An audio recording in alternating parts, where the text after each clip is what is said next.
देखिए high school के हैं, सभी प्रकाश के परावर्तन और अपवर्तन के हैं 1 नंबर के बहुविकल्पी प्रश्न जो 20 नंबर में दिए जा रहे हैं एग्जाम बोर्ड में। देखिए, किसी वस्तु का अवतल दर्पण द्वारा बना प्रतिबिंब आभासी सीधा एवं वस्तु से बड़ा बनता है।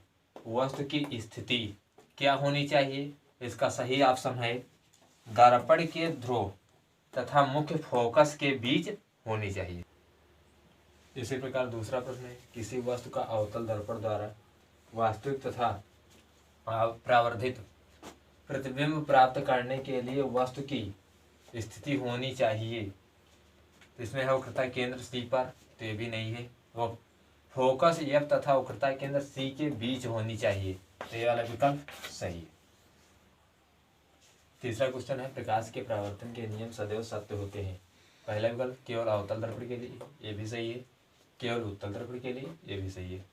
या फिर है केवल समतल दर्पण के लिए, ये भी सही है। तो इससे अच्छा है कि इनमें से सभी वाला सही है। इसी प्रकार चौथा सवाल है, एक प्रकाश किरण अवतल दर्पण के वक्रता केंद्र से होते हुए दर्पण के पृष्ठ पर आपतित होती है। परावर्तन कोण का मान होगा। तो पहला 60 अंश, ये नहीं हो सकता है। 90 अंश, ये भी नहीं होगा। 0 अंश, यही होगा। फिर है किसी अवतल दर्पण द्वारा वस्तु के आकार के बराबर वास्तविक तथा उल्टा प्रतिबिंब बनता है। वस्तु की स्थिति होगी। स्थिति कैसे होगी? फोकस पर, तो नहीं हो सकती है।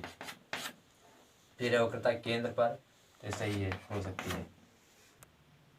6 नंबर प्रश्न है, निम्न में से किस दर्पण का दृष्टि क्षेत्र अधिकतम होता है, अधिक होता है? तो यह है उत्तल दर्पण का। फिर है समतल दर्पण का, अवतल दर्पण का, इनमें से कोई नहीं। तो पहला सही है, उत्तल दर्पण का अधिक होता है क्षेत्र। अगला सवाल है 7 नंबर, किसी शब्दकोश में पाए गए छोटे अक्षरों को पढ़ते समय निम्न में से कौन सा लेंस पसंद करेंगे? एनसीईआरटी का सवाल है। तो है 50 सेंटीमीटर फोकस दूरी का उत्तल लेंस, ये नहीं हो सकता है। फिर 50 सेंटीमीटर फोकस दूरी का अवतल लेंस, ये भी नहीं हो सकता है। फिर 5 सेंटीमीटर फोकस दूरी का उत्तल लेंस, ये विकल्प सही है। 8वां प्रश्न है, किसी गोलीय दर्पण तथा किसी पतले गोलीय लेंस दोनों की फोकस दूरियां प्रत्येक 15 सेंटीमीटर, फोकस दूरी है बराबर 15 सेंटीमीटर। फिर दर्पण तथा लेंस संभावता है, एनसीईआरटी का ये भी सवाल है।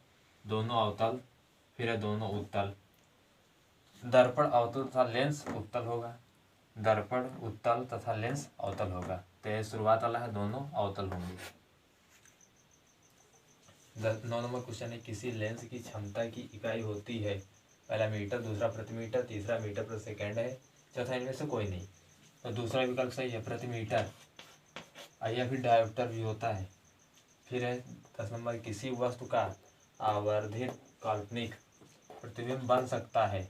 यह उत्तल लेंस द्वारा, फिर है उत्तल दर्पण द्वारा, अवतल दर्पण द्वारा, फिर है ए व सी दोनों। तो ए और सी दोनों सही हैं। फिर है 11 नंबर, एक प्रकाश किरण किसी लेंस के भीतर स्थित किसी बिंदु से बिना किसी विचलन से गुजर जाती है। ठीक है, वह बिंदु लेंस का होगा। तो क्या है? फोकस है, फिर वक्रता केंद्र है, प्रकाशिक केंद्र है, तो इनमें से कोई नहीं। तो ये भी नहीं है। फिर फोकस, ये भी नहीं है। वक्रता केंद्र, ये भी नहीं है।